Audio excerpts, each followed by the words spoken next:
Hello friends and welcome back to the Windmill. Today's video is going to be a little bit different.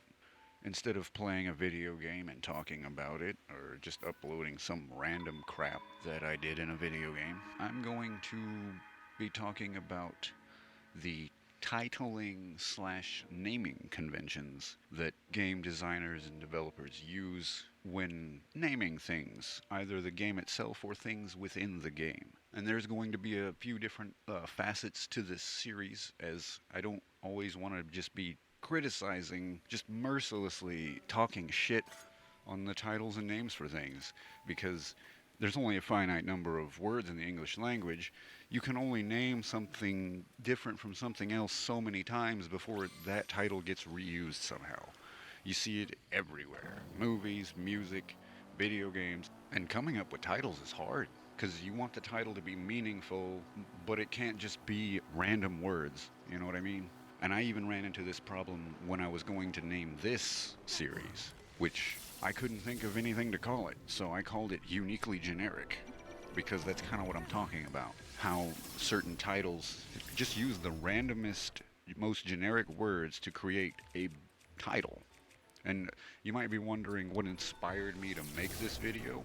It's interesting because I watched the trailer for Breath of the Wild 2, the new one that just came out. I guess it's not Breath of the Wild 2 anymore. It's called Tears of the Kingdom, which I'm going to go right out and say it. I don't like that title, Tears of the Kingdom. But to be fair, I didn't really like the title Breath of the Wild either. It just didn't roll off the tongue as well as something like Skyward Sword, Twilight Princess, Wind Waker, Ocarina of Time, Majora's Mask, The Minish Cap. Almost every one of those rolls right off the tongue and sounds great. Link's Awakening, A Link Between Worlds, A Link to the Past. Those are all really generic words, right? But they create such a unique title that people know what you're talking about. I mean, fuck. Even Link, The Faces of Evil is a decent title. Now, before you crucify me for criticizing this new Zelda game simply for its title, just know that I absolutely loved Breath of the Wild. The game itself. Not the title, but the game was great. And I'm going to get Breath of the Wild 2, or Tears of the Kingdom. Sorry. I just don't like saying that, I'm sorry. Now, I don't have this documented anywhere, and so the proof doesn't actually exist. But back when the first Breath of the Wild 2 trailer came out, I made a prediction that the next title would be another riff on Breath of the Wild. It was going to be blank of the blank. And what do you know? They give us Tears of the Kingdom. Now, I know what some people are probably thinking here. Okay, Mr. Random YouTube guy, what would you call the game? And honestly, you don't even have to change the name of the game that much in order for it to be almost the exact same title. That'd still sound better. One idea that popped into my head was, instead of saying The Kingdom, why not just say Hyrule? It's a Zelda game after all. So it's almost guaranteed to take place in Hyrule. Now, correct me if I'm wrong, but Hyrule is the name of the kingdom, is it not? Or if you wanted to shorten the title even more, you could call it Hyrule's Tears. But frankly, I think Tears of Hyrule sounds better.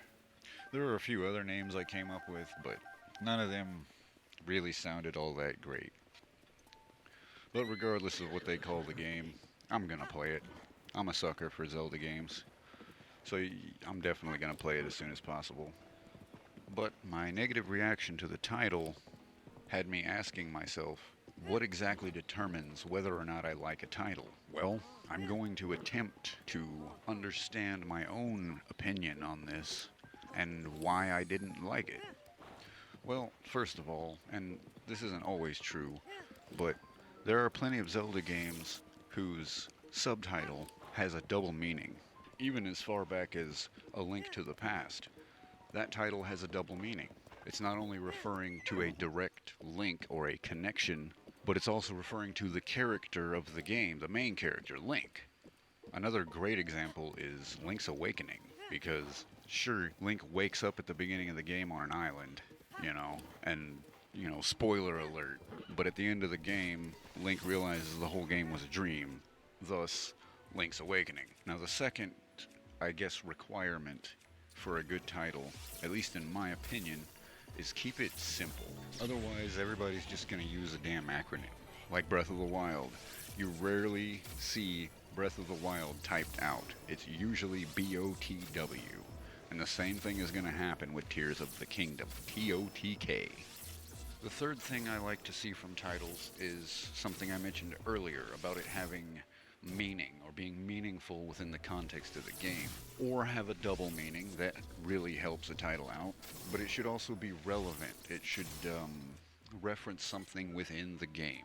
Now, the only meaning that I can derive from Tears of the Kingdom is that when you have tears, it usually means you're crying about something.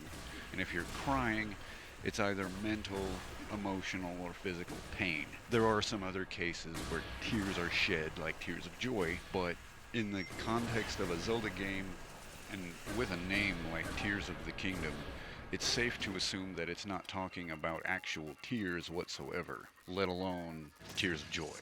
Unless, of course, it has some kind of double meaning, which we won't know until we play the game, right?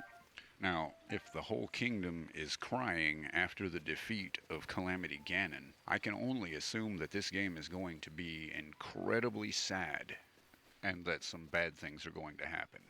I just hope that if there is a double meaning to Tears of the Kingdom, we're not literally collecting tears for some reason.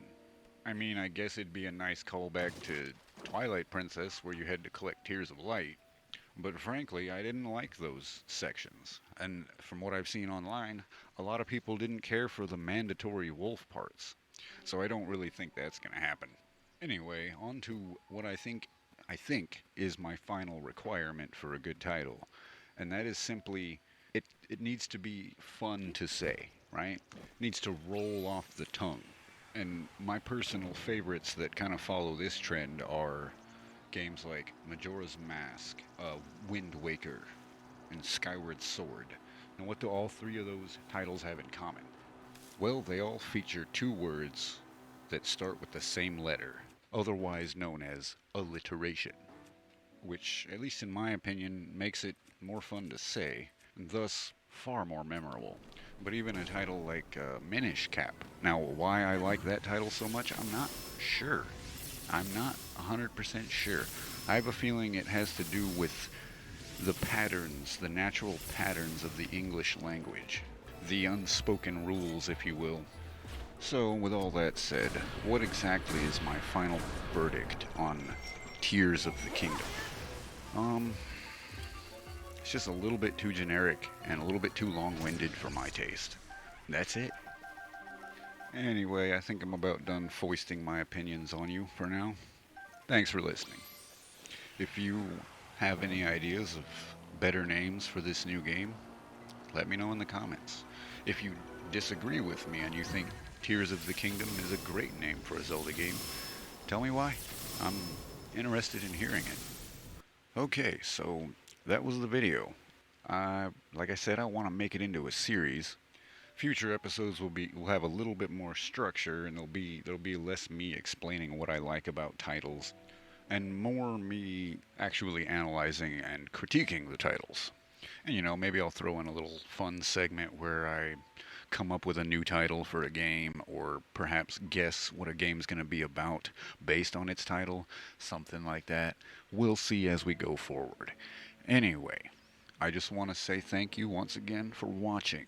Take care of yourselves, and as always, take it easy, folks, and I'll see you next time.